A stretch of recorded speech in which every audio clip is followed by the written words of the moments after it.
সদ্য লোকসভা নির্বাচনে জয়ী হওয়া কঙ্গনা রানাউতকে সজোরে চড় মেরে বিশ্বজুড়ে হইচই ফেলে দিয়েছেন কুলবিন্দর কিউর নামে এক নারী। কুলবিন্দরের স্বামীও সিআইএসএফের জওয়ান। তিনি চণ্ডীগড় বিমানবন্দরে কর্মরত। ৩৫ বছর বয়সী কুলবিন্দরের 2 সন্তান রয়েছে। তার ভাই শের সিং একজন কৃষক নেতা, কিষাণ মজুমদার সংগ্রাম কমিটির সম্পাদক তিনি। বিকেলে ভিস্তারার বিমান ধরতে চণ্ডীগড় বিমানবন্দরে পৌঁছেছিলেন। সেখানে পরীক্ষার জন্য একটি ট্রেতে তার ফোন রাখতে বলা হলে কঙ্গনা তা রাজি হননি।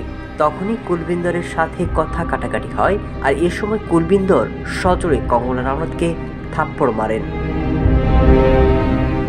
দিল্লি বিমানবন্দরে নেমেই সংশ্লিষ্ট কর্তৃপক্ষের কাছে কুলবিন্দরের বিরুদ্ধে অভিযোগ জানান কঙ্গনা।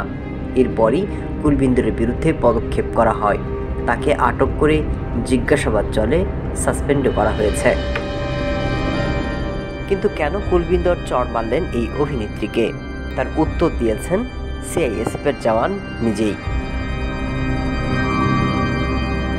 কৃষক আন্দোলন চলাকালীন কঙ্গনা একবার বলেছিলেন 100 টাকার বিনিময়ে আন্দোলন করতে বসেছেন কৃষকরা, আর এমন মন্তব্যের জেরেই ক্ষুব্ধ হন কুলবিন্দর।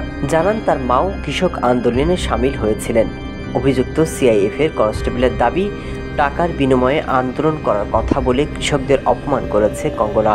সেই কারণেই তিনি তাকে সামনে পেয়ে প্রতিশোধ নিয়েছেন। এদিকে আলোচিত এক অভিনেত্রী, সেই সাথে লোকসভা নির্বাচনে বিজয়ী হওয়া সংসদ সদস্য কঙ্গনা রানাউতকে চড় মেরে আলোচনা এখন কুলবিন্দর। এমন অবস্থায় কেউ বা তাকে পুরস্কার ঘোষণা করছেন, আবার কেউ বা ভৎসনা।